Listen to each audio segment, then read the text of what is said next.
چرسدې بازار دی جی نن 4 بجو پورې بازار چې کوم کلو هغه بند کړ او دا کم میډیسن دکان دي صرف کلو دي نو ټول بازار بند شو ځلې انتظامیه ټول راوته ټول حالت دي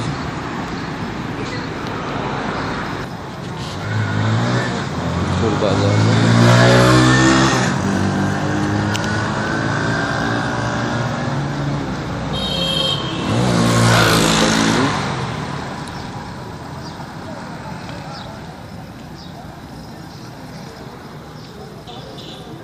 मेडिसिन दुकान में सिर्फ यो खुला हो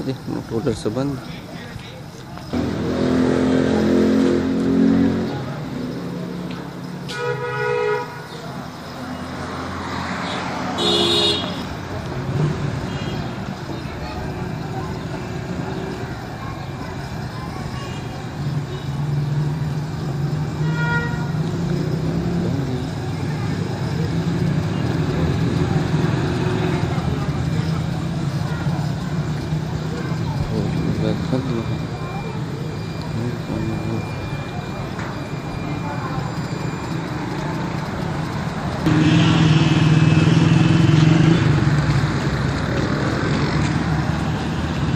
ما ته چې یې زیږم